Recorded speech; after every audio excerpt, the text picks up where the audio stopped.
All right. Good evening, everyone. I'll just get started with our introductions as we wait for folks to kind of just trickle in. My name is Raashmi Krishnasamy, and I'm a second year osteopathic medical student with AT Still University School of Osteopathic Medicine in Arizona. A mouthful, I know. But my school is based in Arizona, but I'm actually in Chicago, starting with some of my clinical work. Our school sends us to community health centers for 3 years. So I'm happy to be in the great city of Chicago doing some of that.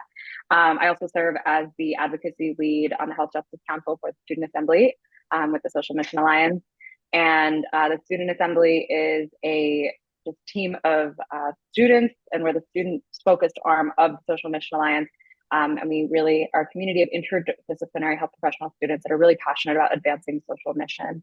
Over the years, we officially launched in the fall of 2020, but over the years, we've really had just spaces for students to come together and share their experiences navigating the health professions education and how we can work collectively to advance health equity in those spaces and social mission in those spaces, both within our institutions and just also on a larger scale across health systems.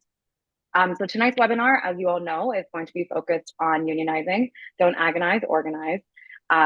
And we're really going to be exploring a dialogue today, exploring the power of interprofessional health work or unionizing and how it does or does not help to protect health equity in an increasingly corporate healthcare system that puts profits over people. As the demands of our health system continues to grow, the importance of collective bargaining and worker advocacy in securing fair wages, safe environments, and a voice in policy decisions have never been more critical. And this is something that we're seeing across the country. We've seen it most recently with the folks over at Montefiore, University of Buffalo. And we have a really amazing roster of just speakers tonight that are going to be able to share their experiences with unionizing and their whole journey. So without further ado, I will go ahead and introduce our speakers. So we have Max Pieko, who is one of the lead organizers in successful efforts to unionize residents at Brigham and Women's in Boston. So welcome, Max. So happy to have you here. We also have Sascha Murillo, who's one of the lead organizers in the successful effort to unionize residents at Brigham and Women's. And we can jump right into the conversation. So I know I gave a little bit of an intro of who you are, but please do tell us and share with us your journeys into just organizing and recognizing the power and the importance of labor organizing as healthcare workers. And if there was, a moment in your journey that you were like, yes, I really need to organize, and this is why, I really feel passionately about it and want to do it. So we'll start with Max, and then we'll go to Sascha, and then we'll go to Katie. So if you could just take a few minutes and let us know a little bit more about your journey. Yeah, thank you so much for having me. I'm thrilled to be here. So my name is Max. I am a first year assistant professor in general medicine and health services research at UCLA. I just finished residency in June. I was at the Brigham. My one of my last rotations was in the MICU in the Brigham ICU. Katie was there. um, uh, and I went to Yale for medical school. That's how I know Sascha first, and Rob.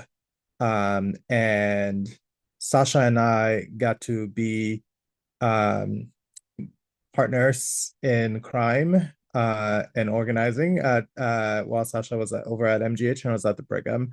How did I get into organizing? I think I'm I have always, so I'm a Taurus. People often say like, if you believe in zodiac signs, stubborn is like the one word that comes up when you describe Tauruses. And I think personally, I'm someone who always says no first, or like resists what might be the what like accepted convention or whatever. Like when something doesn't, like, why do we do, I always ask why, like why do we do something this way? If you give me a good explanation, I'll be like, okay, cool, let's go with it. If you don't have a good explanation for me and it doesn't feel right, I often sort of feel an urge to ask, well, why don't we change it? And if I have the bandwidth for it, I will probably try or seek to find a way to change it.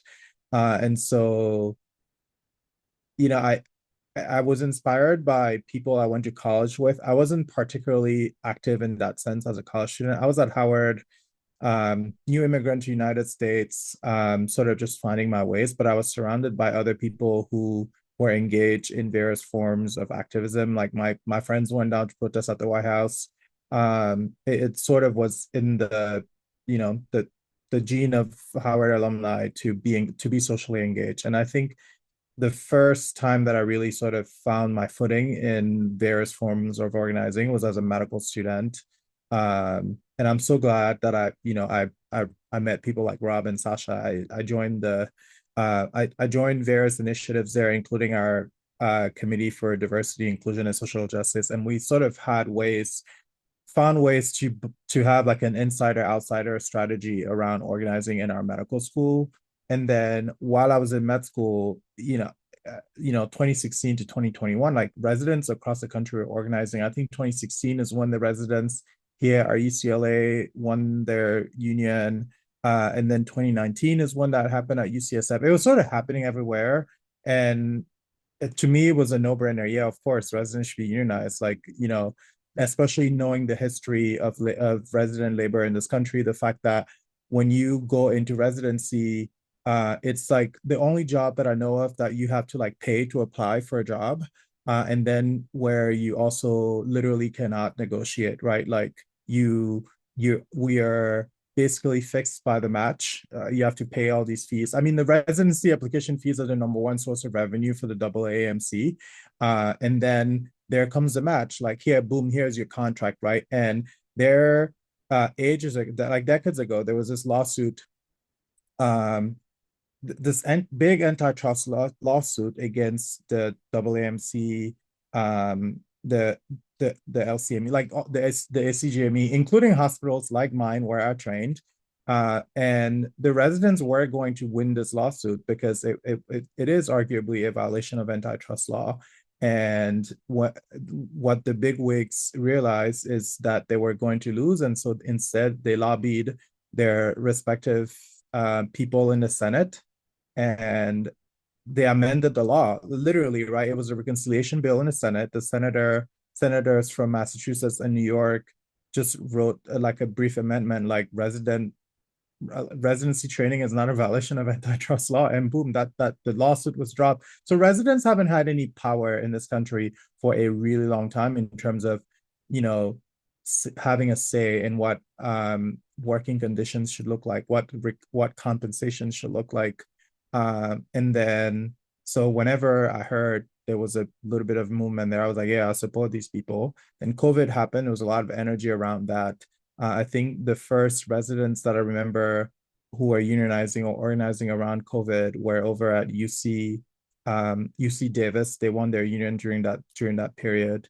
I also was hearing about residents asking for things like hazard pay because they were, you had dermatology residents being working in the ICU, those kinds of things, and they were retaliated against. Right at NYU, residents who asked for hazard pay, there was like a blacklist. The dean of the medical school, among other leaders, were like seeking to punish in one way or another any residents who were seeking hazard pay. And so it was so clear that residents have no power, man. And you can try to organize, but there are many ways residents can be punished in a way that you can prove that you're being punished. Um, I've experienced it.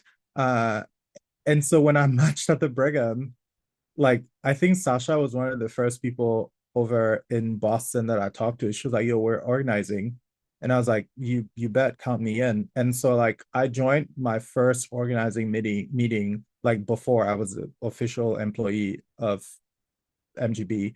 I think at the same time, one of my fellow, my then co-intern or incoming co-interns, Ethan, he was at at Harvard Medical School. He also had wind of what was going on, so he and I were sort of like talking about it. So Sascha and Ethan were how I got involved, like before we even started residency.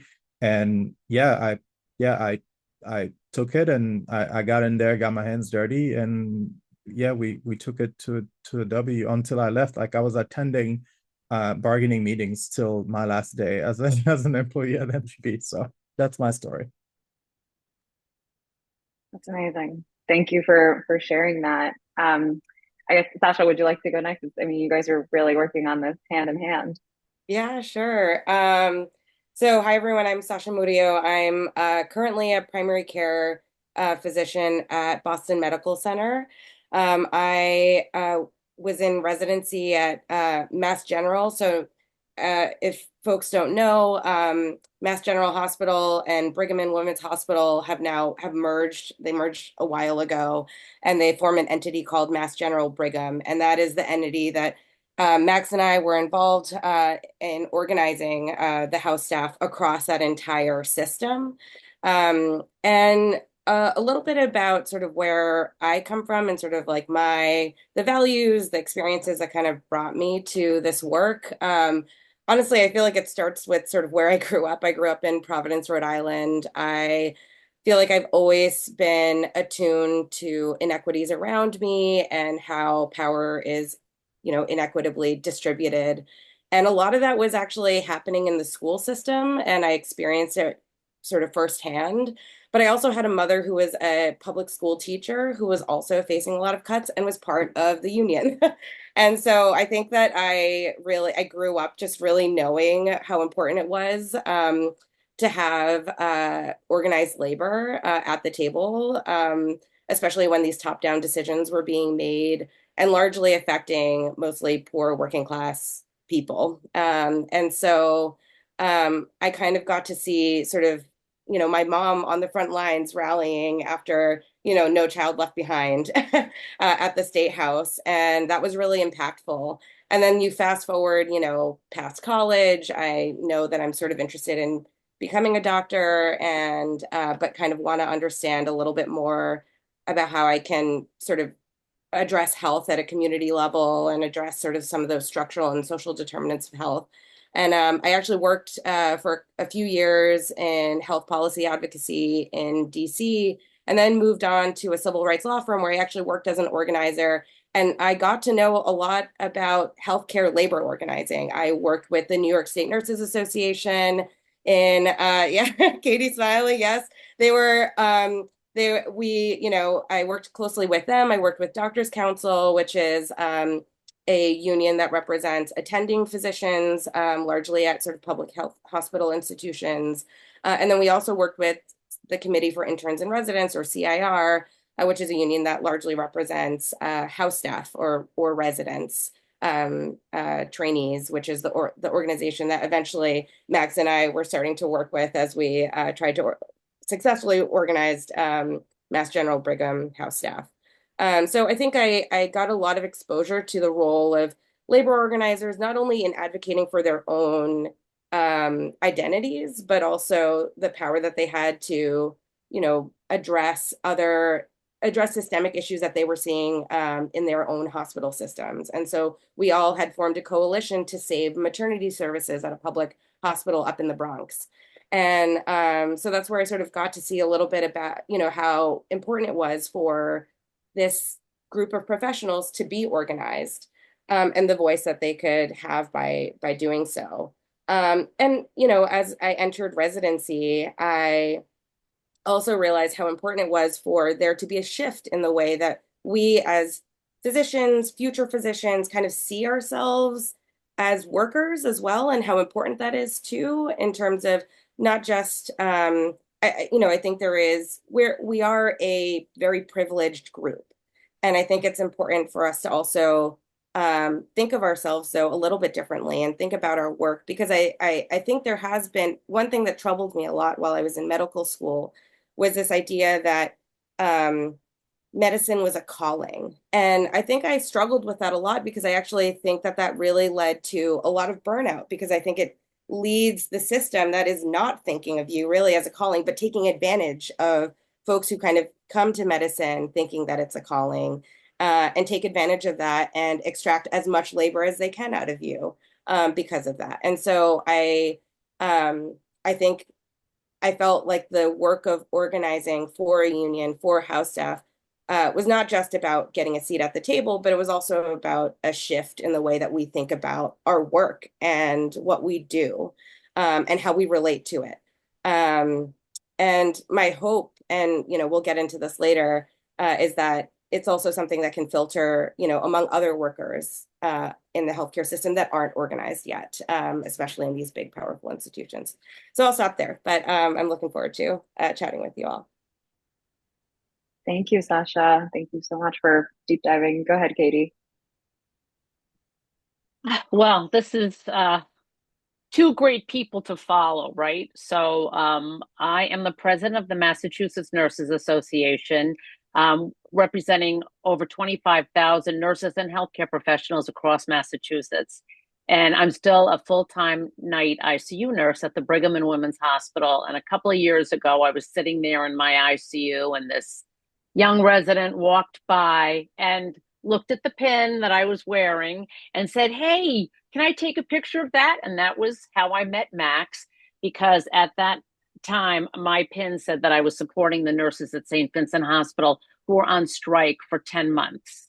They lost their health insurance the minute they walked out of the hospital, which is why we work very hard for Medicare for all. But, Max and I have kept this relationship going, over the years, and we do miss him. And I just have to tell you how incredibly proud we all are of the Mass General Brigham residents and fellows working. They were tireless in working to organize and have a voice in their workplace. I was a new grad at a little place in Baltimore called Johns Hopkins. So it's always been my privilege to work with, people who are just going to go around the world the rest of their lives doing great, great things. But I also saw them treated abysmally. I watched it. I just watched these young physicians all fall apart because of the hours, of the workload, of the abuse, while they were giving their heart and soul to take care of these patients. And I was actually a practicing nurse when Libby Zion died in an emergency room in Manhattan, I think, when it was in Manhattan, and where residents and interns routinely worked like 100 hours, and there was no supervision. So it actually took over a generation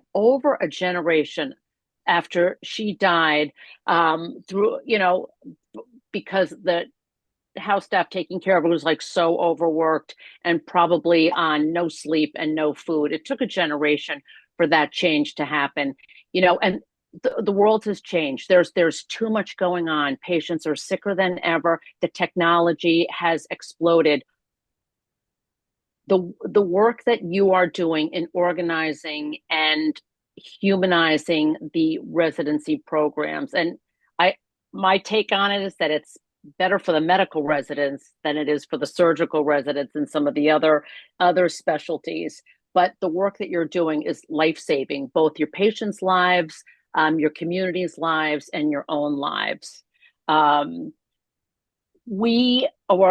don't know if you can see my pin. I'll see that it says, and we printed this up, and it says "One hospital, one fight." And I'm still wearing it to this day. And it's the nurses saying we support our house staff in their battle to organize at MGB. And honestly, this is a deep, deep pocketed corporate healthcare system, and they pulled out all the stops in the union busting. It was constant, and I don't even Sascha and Max, you know more about it than I do, but it was just constant, and it's such a statement. The house staff at Boston Medical Center, is organized. University of Massachusetts Medical Center are organized, but this was a real statement. This was a real statement to corporate medicine, to the big guns, right? They think, MGH, right? Man's greatest hospital. So this is a way of saying we're taking back our workplace, and we must have a voice. And, we're all incredibly proud of the work that you've done, proud to stand with you. And we do stand with you. We wear our CIR pins, because when anybody in the hospital looks at any of the nurses, we want them to see 25,000 nurses, and we want them to see all the residents. We are just we feel a great deal of solidarity, and we want that to be on constant display, in the workplace, because we're stronger together. If the residents are stronger and get a little bit more sleep, then we're stronger. So this is this was huge, the work that you did. We are so proud to stand with you. And we look forward to, working with you and with, health professionals across the country. I mean, things really do have to change.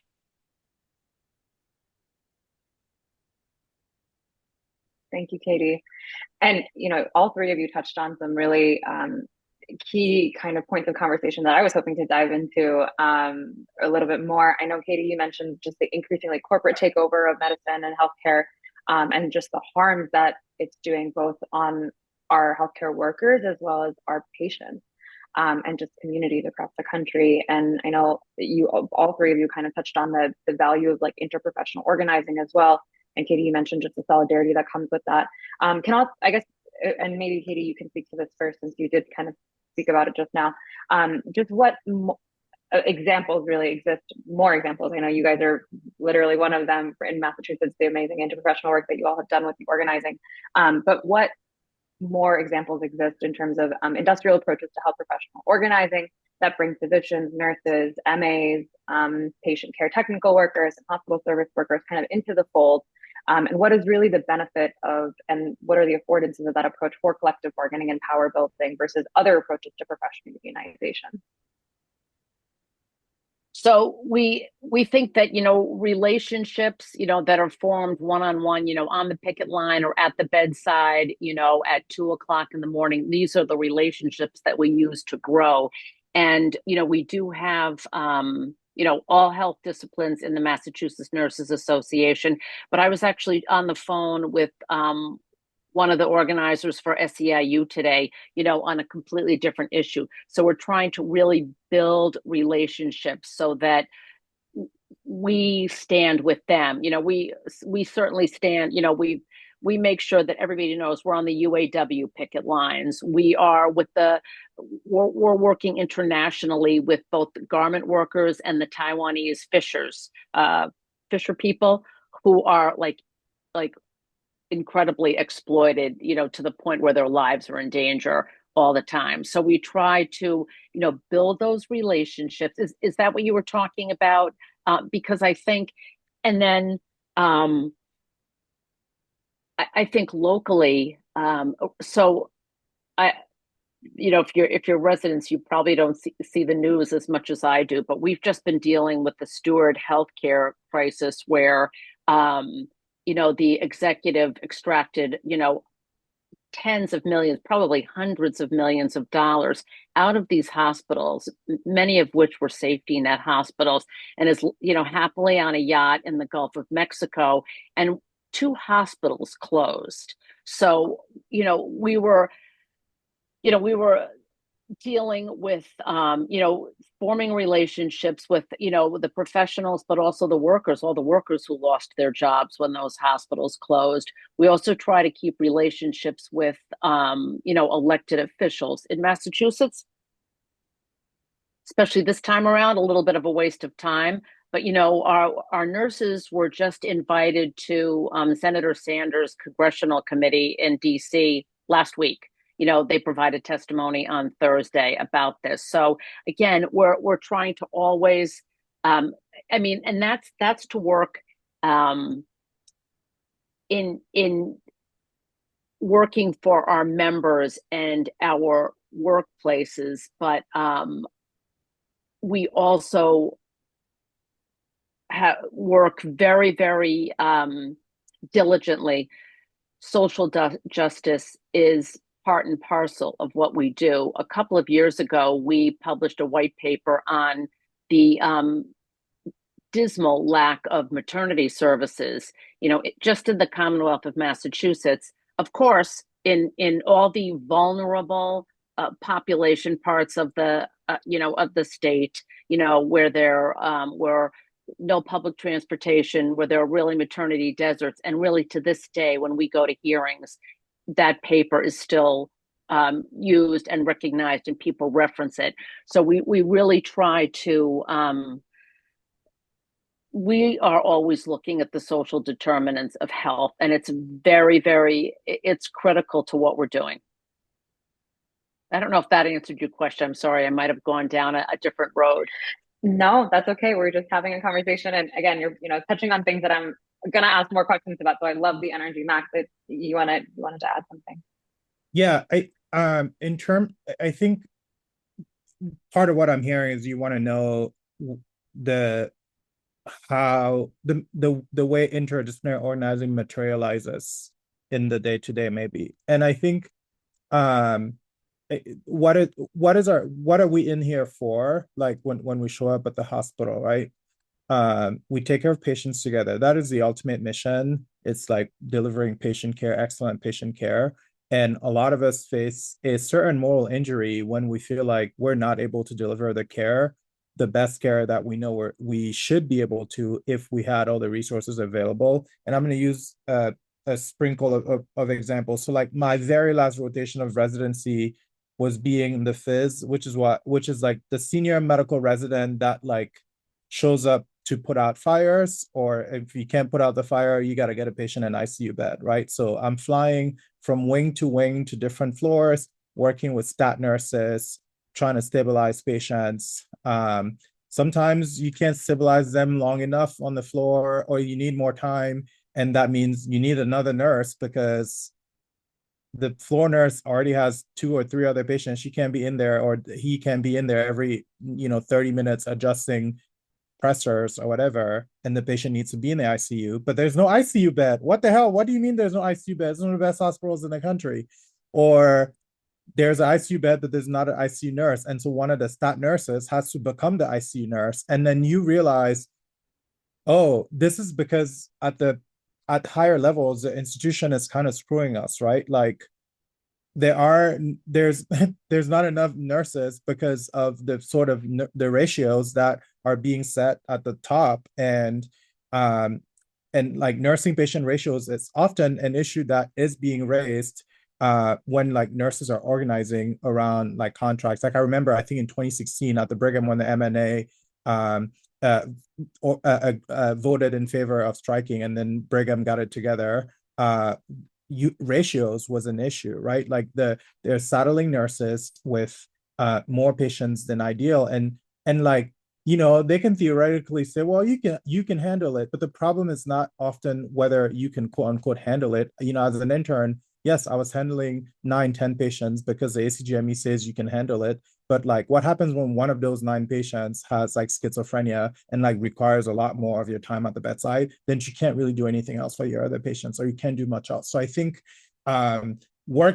just like working together at the bedside and realizing how many of the shortcomings that we're experiencing, and even many of the kind of like areas of either friction, tension that can arise between, say, residents and nurses, like have their root causes at higher levels that have really very little to do with the individual. Like for me, only heightens my awareness of the importance of the structural issues like staffing, like resource allocation, that really only organized power can like go toe to toe when we're like at a table with the organization and say, look, we will not show up to work if X, Y, and Z doesn't get fixed, right? Like, and it takes the MNA nurses at the Brigham saying, oh, we're having this issue with the safety in the operating rooms because stuff is being shortchanged or whatever, and all of us to show up at their picket line and say, support MNA nurses, right? For the higher ups to realize that, oh, it's not just them. It's not just that one OR nurse. It's all of MNA that's behind this issue. It's all of MNA and the residents. Okay, damn, we gotta do something about this. Like at least that's how I think about it. Like whenever conflict, not only conflict, but basically things that feel like day-to-day failures when we're trying to deliver patient care, things that are really frustrating. And sometimes it includes conflict, like between me and the nurse, because like I don't agree with, I don't know, whether or not security needs to be at a patient's bedside. Well, part of why security needs to be at the bedside is in part because like this nurse don't have time to be in and out of that room all the time to watch this patient. And like maybe if the ratios were better, they'd have more time. And like then this patient may not need a sitter or like the other things that sort of can feel antagonizing to the patient, right? And it all sort of goes back to the higher level decisions around resource allocation, which are being made by like the people with more with the key to the purse. That's how I think about it. Sascha. I mean, I Go think ahead, Sascha. I just want to, echo what everyone says. I mean, it's all, rising tides lift all boats, like that kind of idea, right? And I think one important thing to realize, though, that's a barrier to different groups like within the hospital system working together is that the hospital actively tries to divide us. And there have been many examples of this. I think even there probably was a lot of misinformation circulating while we were organizing the residents across Mass General Brigham. I don't know, Katie, if you remember any examples, but I do recall there were, at least I think on the Mass General side, they were obviously scared now that maybe the nurses might also unionize over there because they aren't. They are over at the Brigham, but the nurses are not. And so there was a lot of information sort of circulating on how our unionizing might impact their work negatively. And so there's a lot of these kind of external threats as well that impede, but I think it is really important to, always remember like who the enemy is, but or who really holds the power and who's kind of dictating the narrative. And it's just so wonderful to see, like, even despite that, different groups coming together and recognizing that, oh no, if we all work together, we can make this a great place to work for each other and also a great place for our patients to come and get care. You're absolutely right, Sascha. And to your last point about just the misinformation and the I guess the narrative that, oh, unions are, not great, and here's all the reasons that you shouldn't join a union. And that's a narrative that, I've even heard as a medical student, and I've been involved with SMA, and I've been part of these conversations for a while. So I kind of, I understand entirely, who the enemy is, and been in spaces where I've really had to advocate. But I even have friends who are applying to residency this year, and when the conversation around unionizing comes up, I've heard, some folks are like, yeah, I thought I wanted to join union, but when I talk to people that are at, attendings that I've rotated with, and these people that I've seen on rotations, they say like, oh, unions aren't great, and here's a laundry list of reasons why it's not good. And then I have to sit there and tell them like, actually, here are the receipts, like here's what history shows, and here's what's happening across the country. But for folks that might be kind of navigating that space right now, where you feel one thing in your soul and in your being, like, I want to join and organize, be a part of this collective bargaining effort and be a part of an organized space. And then to hear from this institution that you're applying to be a part of as a resident or what have you, that conflict, like how can folks in that space kind of navigate that? And, if you all could share just maybe the material benefits too of, you've already kind of alluded to a lot of them, but just the material benefits of actually organizing and how even that can be a tool for safety for a lot of us that are going into residency and going into healthcare, especially as we, face burnout and moral injury and all of it. But yeah, if you could really share the tangible benefits, especially amidst like the working hours and the staffing ratios that Max, you touched on, Katie, you touched on. Maybe Sascha, why don't you go ahead and start, and then we'll go to Max and then Katie. Well, I'll probably keep my comments brief. I actually ended up leaving residency right when the union was voted in. So Max can probably speak to some of the benefits they were advocating for specifically. I will say that, of my colleagues around the city of Boston, there are a lot of different residency programs that are unionized. I have seen things from education stipends to support, going to conferences during the year. I've seen the fact that you just have a union, you have an external third party and legal counsel available to help answer questions if you come into conflict with your own residency program or any leadership there. They're there to offer advice, which I've also seen be really helpful for some folks. And then even beyond just like your own personal experience, Oh, and then I'll mention like a lot of residencies, especially on the West Coast, have been able to obtain like housing stipends, for example, where cost of living has been a huge issue. Um, but I've also seen other patient-facing initiatives that unions also support. And so a lot of the funds, some part of the funds that are, that come out of union dues are allocated to patient care funds. So at Boston Medical Center, actually, I know that some of the pediatric residents use some of those funds to get pack and plays for a lot of the patients, which is, just like a really great way for people to also use the power and the resources of the union to also give back to patients themselves. Um, so Sascha mentioned the stipends. One thing that's actually that if you look at empirical evidence, some of this may be washed out by the fact that when there is a threat of a union, oftentimes like the boss would like raise your benefits and stuff to try to stop you from unionizing. So then in the face, it may look like you didn't really gain much from unionizing, even though you did. Like we got a huge raise my going to my third year of residency in part because they were begging us not to unionize. Like literally initially they were going to raise our salaries about like 2.5%, which is much less than inflation. Then like a month or so later, they were like, actually, never mind. We're going to go to 10%. So an additional 7.5 percentage points and give you guys like a $10,000 housing stipend. And soon after that announcement, another email came from signed by every department chair that was basically like, okay, now that we've raised all your benefits, please don't unionize. Let's put that behind us and let's be together as a happy-go-lucky family. And I was like, no, I mean, not just I, but a bunch of us was like, haha, you thought you had us there. But like, obviously, we want to unionize for more than just the salary aspect of things, right? And I think even the presence of a union uh, can be beneficial irrespective of those material benefits that are in your contract, insofar as in an otherwise typically abusive environment, the people who tend to abuse their workers are now more careful, right? Because they know you have a right to a certain kind of representation because you're a unionized worker. So for instance, luckily I didn't experience much discipline as a third year, but the year before I did, I was pulled into program director's office all the time. And like, I didn't have a union rep going in with me to sort of like help set the tone. But then like when I was a third year, my friends, like several people would text me like, yo, I got into some shit. Who who can help me? And I would just text one of the organizers and be like, hey, my friend has XYZ problem.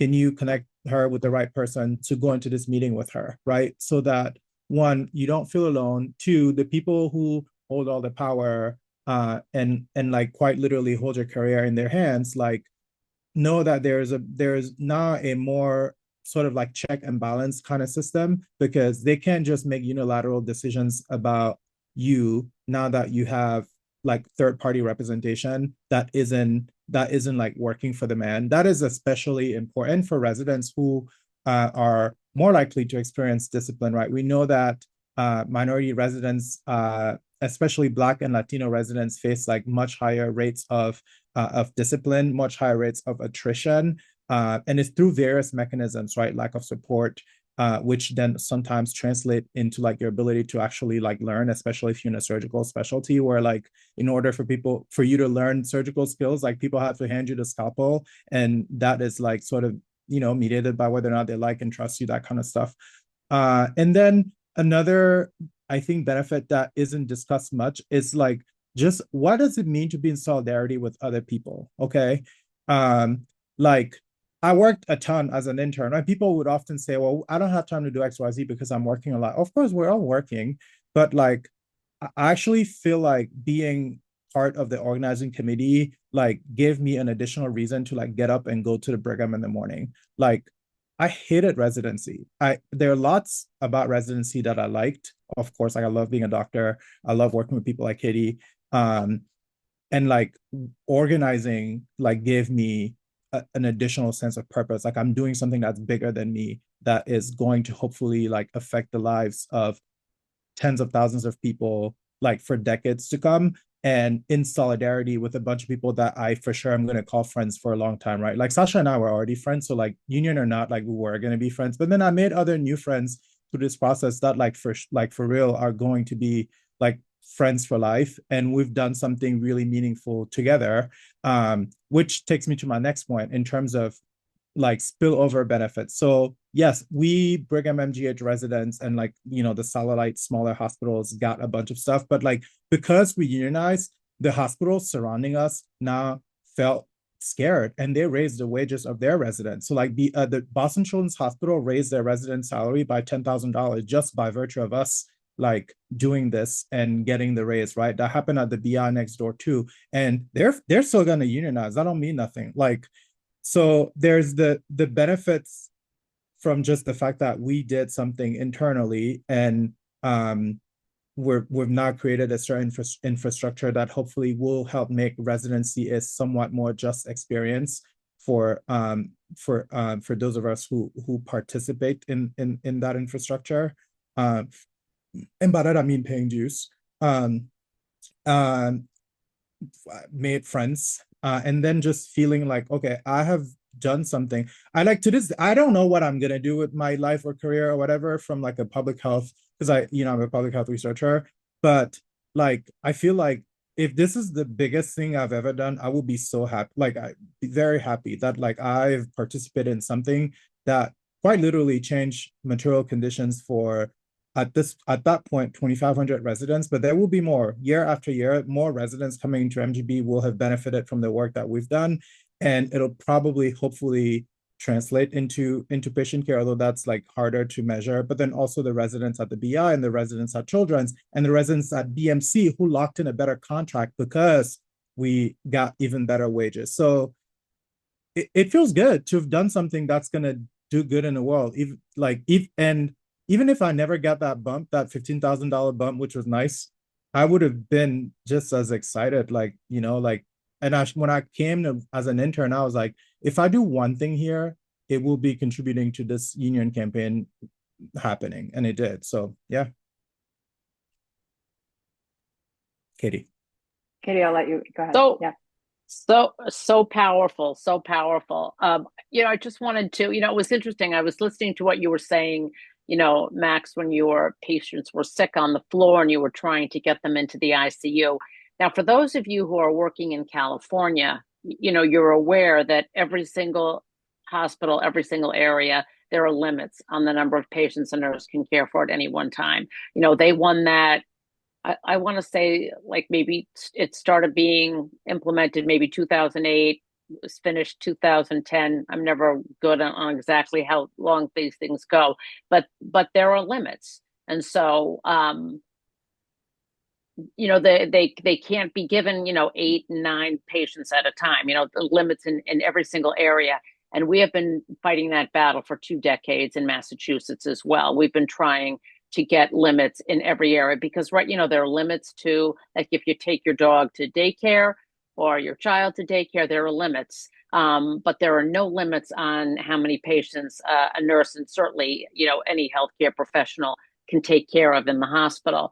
But 10 years ago, we did win it in the ICUs in Massachusetts. So we're the only place outside of California where we do have limits, and we cannot ever have any more than 2 patients at a time in the ICU. And, and I hear what you're saying, Max, that you're saying, patients are sick, they have to go to the ICU. And it used to be that they would just keep shoving them into the ICU, and people, nurses and the physicians as well, would have too many patients and not enough healthcare personnel to take care of them. And what we said is, nope, we can't have any more than two patients, and really the default is 1. And we're really good about that at the Brigham. That from in the medical ICU. No matter if that patient walks into the medical ICU, that nurse only has that 1 patient until we get a chance to assess him or her and make him as safe as possible. What of that has said to management is that you have to hire more nurses. We are going to keep these patients safe. And I think that does, the ripple effect is that, our house staff isn't running around like crazy. They know that their patients are getting good care because we don't have too many. So they're not, getting, too many admissions or having to be in so many rooms because we can be in those rooms. And we're still fighting that battle. We are still trying to get limits on patients, on the number of patients in every area. But that, and in addition to that, we also have a protected voice to advocate for our patients. If they, no matter, if we think that, let's say we do have some open beds in the ICU, and they say, oh, there's somebody from an outside, because they come from all over New England, even all over the world, to come to the Brigham. They'll say, oh, there's a patient in Western Massachusetts or up in Northern Maine who has to come in, and we say, well, you'll just have to get us a nurse before that patient can come in. And they'll say, well, you've got a bed. We'll say, yeah, but we don't have a nurse. So we make sure that the patient is coming to absolutely the best, the safest environment, so we can, and we are fighting for that in every area in the hospital. But we can speak up to management, again, because we have a protected voice. Like, we certainly aren't rude to management. We might be thinking it, but we're not saying it. And we're just saying, you've just got to get us more staff, and we'll be happy to take care of that patient. Or we need more resources. We need this. We need that. In order, and we can't suffer any discipline. Or, as you pointed out, if we are disciplined, we've got a union representative with us. And if need to be, it'll go all the way up to our legal counsel to protect us as we advocate for our patients. Thank you guys for really kind of sharing your experiences with that. I want to ask one more question, and then I'm going to turn it over to the audience to ask. I'm sure I've been getting a couple questions in the chat. Katie, you mentioned just limitations, and that varies from kind of state to state. And one question that I had is, in Massachusetts, you all have been doing really amazing work with unionizing, and California, you mentioned there's a lot of efforts been going on there. We see some quite a few efforts popping up in New York. One thing that I saw when I started medical school in Arizona, Arizona is one of the states that we call right to work states.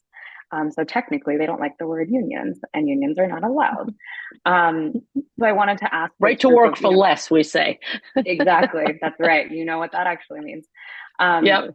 So, with you wonderful people, and I'm going to open this up to some folks, in the audience too, if you all have any insight into this, but how can residency programs or hospitals who are in states that are right to work states where technically it's not allowed to unionize still engage in collective advocacy to really, protect ourselves as healthcare workers, but also just to protect the patients and communities that we serve? And we might have to keep this a little bit short just because I know we have a couple other audience member questions, but go ahead, Max, Katie, Sascha, but go ahead, Dr. Brady too. I see your hand is up if you want to start.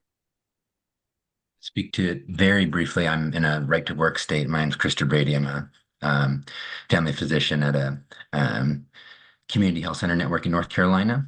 And I work in a rural clinic, and we were probably weeks away from ratifying our first contract after bargaining for 2 years, which is really exciting.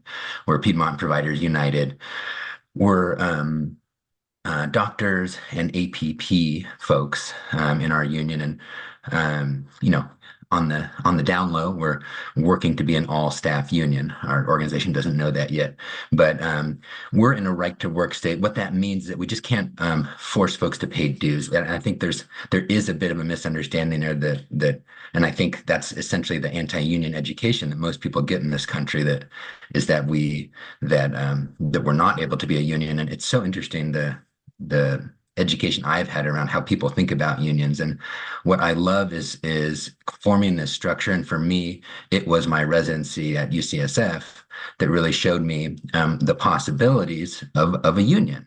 And so when you come into a structure where people are advocating for themselves and with community members, it's so great. You see the possibilities. And so when the possibility of unionizing at our safety net clinic network came in, it was just of course, and really I think what we're doing is we're working towards partnering with our patients. And I think whenever we use language that we're speaking for people, advocating for, what we're really doing is working towards a space where we can work with people and kind of create a space to listen to them. So we're excited about our provider union, but it's really only the first step. And I think that's the case for all of the work we're doing and forming that kind of the intersectional work.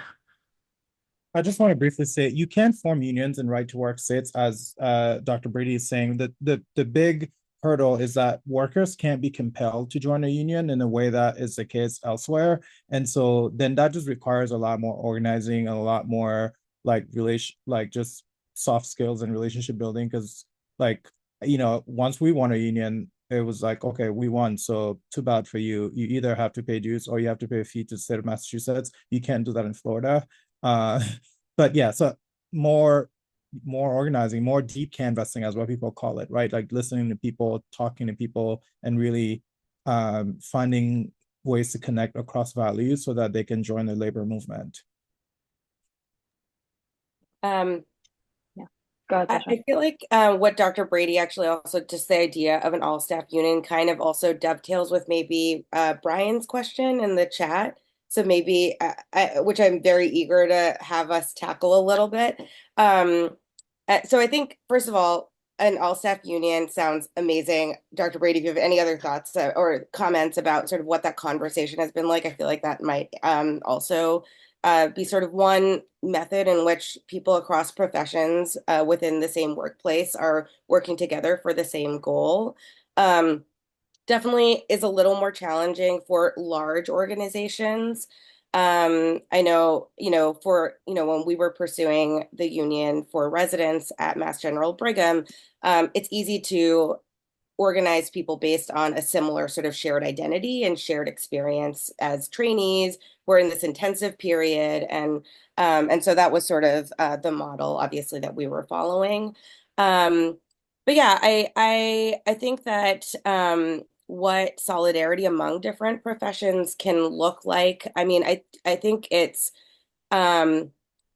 looks like understanding, especially if you have unions of different representing particularly specific groups within any system, it's really understanding what the issues are and really, I mean, just like, in any uh I need to really understand what is it that the nurses that I work with, like, what do they experience on a day-to-day basis?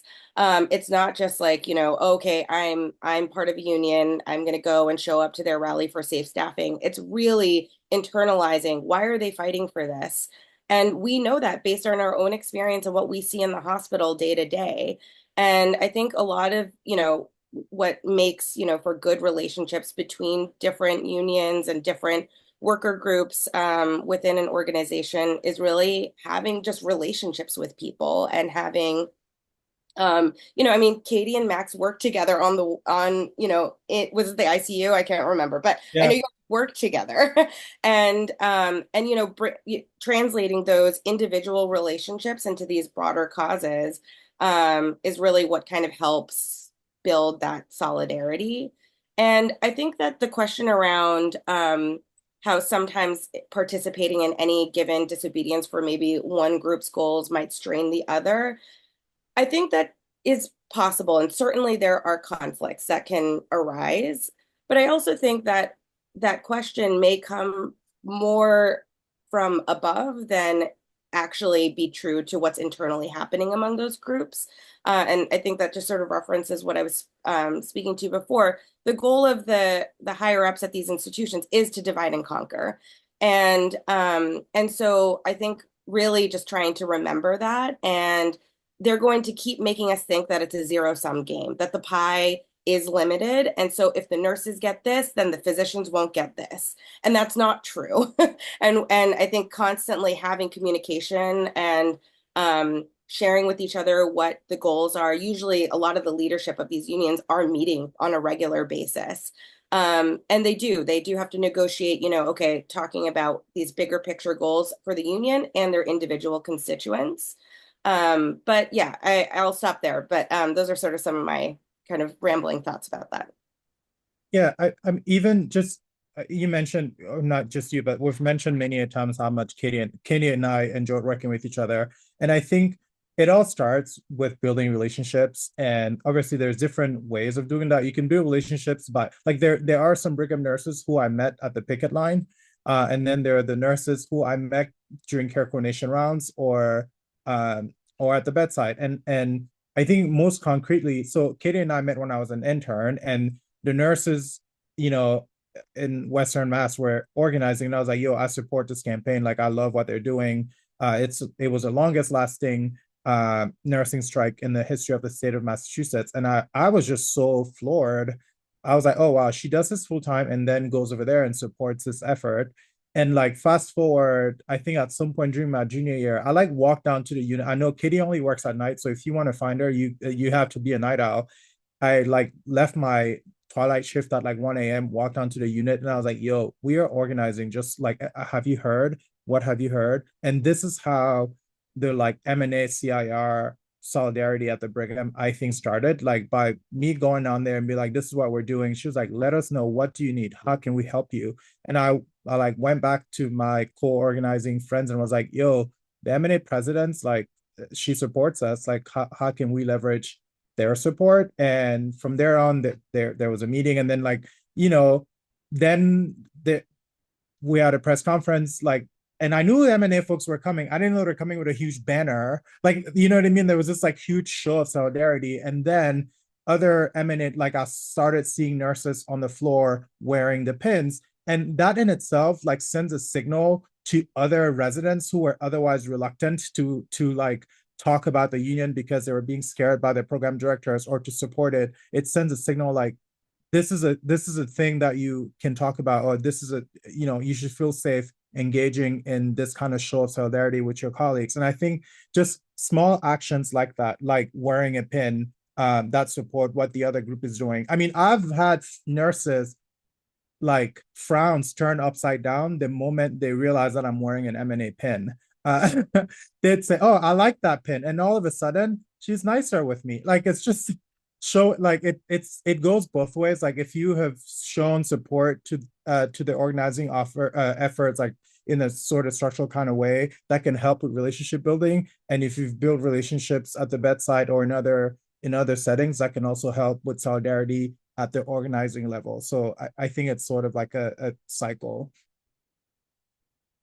I just wanted to jump in on that. I'm Jess. I'm a third year resident in family medicine at Montefiore Medical Center. So as some of you may know, we also just recently unionized. Actually, it's been a year, but Montefiore in classic corporate medical fashion has been stalling the entire way. I'm on the bargaining committee, and we actually have our union rep here, Nick.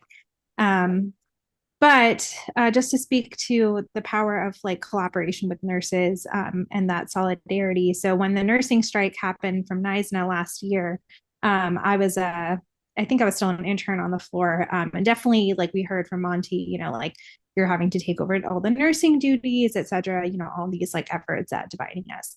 But of course, we were in support of all of their efforts. And like ultimately, their strike, was for bettering patient care. And that's something we could all rally behind. So what they were able to get through that is that they were able to get protections to close hallway beds. And so last winter, of January of this year, when we had a horrible surge and had to open hallway beds on all the floors, it was actually our floor nurses that works closely with the family medicine service that were the ones who were able to take Monty to court through arbitration and get those hallway beds closed. So, ultimately that was a goal that was good for patient care, but it was good for all of us. So that's something that, like, I think in those moments, yeah, maybe it's a little bit hard for us to take over some extra tasks when, someone's like a union is taking a solidarity action, like something like a strike, but we have to keep in mind that we have a unified goal. And I think that's something that, has really inspired us. And they've also been in support of us. And they showed up at our recent picket. So we love NISNA. We love all our nurses unions. And that's kind of where we're at right now, trying to work towards what kind of action can we now take to try to put a little bit more pressure on Monty. That is so amazing to hear, Jess, and I'm so glad you jumped in. I was just about to ask you to share your 2 cents on what y'all are doing at Monty. So thank you so much for sharing your experience. And I know we're coming up on time here, and it was such a pleasure to spend the evening with you all. I feel like I'm leaving the conversation with so many questions, and I feel so energized personally. So I'm really, really happy that we could all kind of be together in this virtual space together. Thank you so much to our speakers for being here this evening, and thank you for the audience and your amazing questions. Please be on the lookout for more from us, from the Social Mission Alliance, and specifically the Student Assembly. This conversation is just the beginning. And we really at SMA are committed, and especially with the Student Assembly efforts, are committed to continuing this conversation and doing everything that we can to make sure that we have the next generation of healthcare workers really invigorated and energized by this as well. So thank you all so much for your time tonight. And we'll really see you guys soon. Thank you.